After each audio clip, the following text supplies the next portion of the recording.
warahmatullahi wabarakatuh. Mengenal sosok Saiful Sambas di luar berbisnis, saya ada karya pertama, karya tulisan, karya buku yang sudah diterbitkan di buku pertama saya tentang penelitian kualitatif perspektif filsafat dan budaya. Saya akan sedikit meng-share tentang di balik kesibukan berbisnis, di balik aktivitas berbisnis, tetap ada karya lain yang memang tetap produktif, tetap fokus dalam segala karya dan benar-benar semangat dalam mengerjakannya. Jadi 2014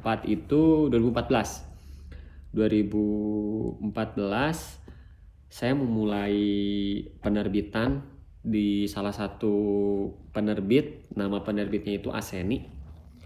2012 saya memulai tulisan itu. Sejarahnya kenapa saya bisa menulis, karena dulu saya aktif di salah satu organisasi kampus, bisa disebutkan organisasi PMII, Pergerakan Mahasiswa Islam Indonesia, bahwa tendensi dosen waktu di Bandung bahwa PMI itu luar biasa secara retorika, secara pola pikirnya keren, secara gerakannya pun keren, bikin strategi keren. Tapi sering ada kelemahan-kelemahan yang selalu dikomentarin banyak dosen bahwa retorika itu tidak cukup, hanya retorika saja.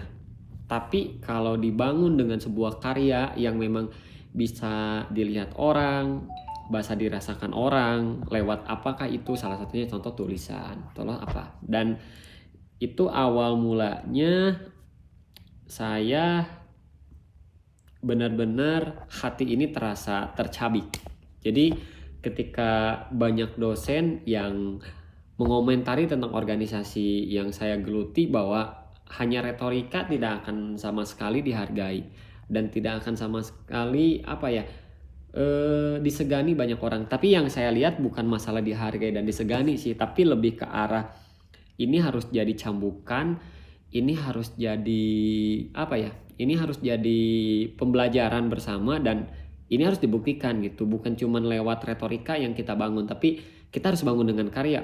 Orang yang retorikanya aja biasa, contohnya ya, itu bisa berkarya, apalagi dalam kapasitas retorika. Makanya ya itu yang namanya balance antara kita belajar teorial secara teori dengan prakteknya. Makanya ketika balance itu luar biasa. Nah di situ saya mulai merintis dari 2012. Benar-benar saya coba belajar baca bukunya, coba masuk referensinya, masuk tulisan ininya dan lain-lainnya. Sampai 2013 itu buku itu udah mulai mengkerucut dan orang lain banyak yang tidak tahu. Karena dulu zaman saya di kampus, yang saya cari dalam kampus itu bukan tentang nilai yang paling bagus, tapi lebih ke arah spiritual pengalaman. Endingnya saya belajar organisasi, semua fakultas ada. Saya jurusan di Fakultas Usuluddin. Ketika saya belajar di fakultas lain, saya tidak perlu kuliahnya. Karena ada teman-teman organisasi saya yang di fakultas lain, saya mencoba belajar dari mereka. Endingnya gimana? Mereka terasa terhargai ketika saya mau belajar.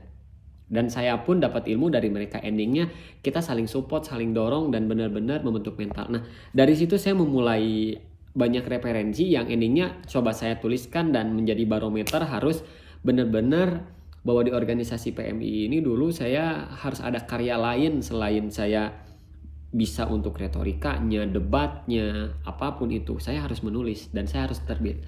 2014 saya mencoba menerbitkan dan ada dinamika juga sebenarnya. Dinamikanya itu apa? Dinamikanya yaitu banyak tulisan saya yang tidak diterima. Salah satunya Mizan, Elkis, apalagi ya, beberapa penerbit sih yang dulu saya masukkan berkas dan memang ditolak mentah-mentah. Dan memang ditolak mentah-mentah, memang tulisan saya juga masih biasa, personality saya pun masih biasa, masih tidak dikenal orang, tidak dikenal ini. Tapi saya tidak patah semangat, tidak ini. Endingnya saya tetap selalu evaluasi apa yang ini menjadi tombakan, menjadi barometer bahwa saya belum kekejar. Dan saya tidak pernah berpikir negatif, tapi endingnya ini menjadi pembelajaran saya yang ini saya harus benar-benar tambah semangat lagi belajar dan harus cepat-cepat evaluasi dengan cepat. Dan Yang paling pentingnya ketika benar-benar ditolak mentah-mentah,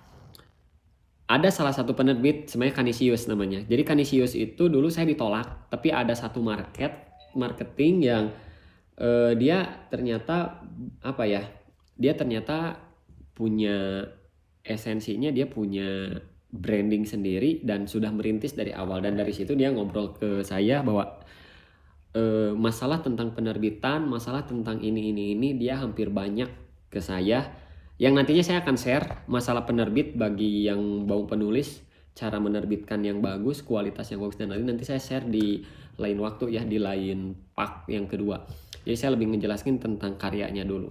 Jadi dulu zaman merintis di situ memang kita merintis bareng, karena saya udah turun di dunia bisnis pun, waktu pun memang sangat terbatas, dan saya mencoba meluangkan waktu itu untuk ada kefokusan sedikit ke situ. Nah pada waktu itu saya ada yang namanya bukan studi banding sih, tapi kayak diskursus bersama penerbit ini tentang buku yang saya tatar, karena mereka pun ada editor-editor yang luar biasa, dan dari situ mereka bilang bahwa tulisan kamu tidak mentahan dan tulisan kamu luar biasa. Dan ketika saya diapresiasi di situ, saya makin semangat, makin intinya makin benar-benar semangat, dan saya buktikan bahwa saya harus bisa menulis dan saya harus menerbitkan, karena rata-rata orang melihat sesuatu itu bukan cuma dari omongan, tapi orang melihat dia udah jadi apa, dia udah punya apa. Dan ketika dia ada buktinya itu, endingnya orang akan respon dengan cepat. Tapi saya sih di luar itu saya tidak berpikir itu, yang penting pikiran saya adalah berkarya pada waktu itu. Dan alhamdulillah 2014 karya saya diterbitkan, buku pertama saya lewat penerbit Aseni, dan itu teman saya yang benar-benar kita bareng-bareng merintis. Nah, hikmahnya apa? Substansi yang harus diambil apa? Bahwa apapun tekanan, apapun kritikan, apapun pokoknya omongan dan lain-lain, mau itu negatif, mau itu positif, mau itu apapun, intinya apa? Kita semangat untuk selalu fokus terhadap karyanya. Bahwa cambukan itu adalah obat untuk kita semangat, cambukan itu adalah obat untuk kita mau bergerak, cambukan itu adalah obat untuk kita siap berkarya dan fokus, dan yang kita fokuskan adalah karya. Dan saya kenapa bisa menerbitkan buku pertama di luar saya kesibukan berbisnis yang memang notabene bisnis tidak ada waktu luang, saya coba meminimalisir ketika ada waktu luang 2 jam 3 jam saya di situ berkarya. Dan bagi para anak muda, saran saya apa? Jangan banyak mengeluh. Jangan banyak mengeluh tentang hal-hal yang tidak penting, karena kalian masih muda. Ketika kalian masih muda, peluang itu masih banyak. Mencoba mengeksplorasi tentang potensi, semangat dalam bekerja, semangat dalam belajar, dan semangat dalam menghadapi tantangan. Semakin banyak tantangan, semakin banyak gagal, justru semakin mendidikmu dan justru semakin membangun mental. Karena mental itu tidak bisa dilatih. Mental itu dilatihnya harus dengan cara apa? Harus dengan cara turun ke lapangan. Dan endingnya apa? Mumpung masih muda, banyakin gagal sebanyak mungkin. Karena saya bisa menulis dan menerbitkan itu dengan gagal yang banyak dan diremehkan dengan banyak. Endingnya apa? Semangat. Waktu pun ketika mental sudah terbentuk, apapun karya itu bisa dengan cepat. Bagi anak muda, pokoknya jangan lupa subscribe channelnya Apple dan Tipa Channel, dan tetap terus ikutin perkembangan tentang aktivitas saya, Kakak Tipa, dan nanti konten-konten tentang motivasi bisnis, menjadi pengusaha, menjadi pemain bola profesional. Jadi terima kasih.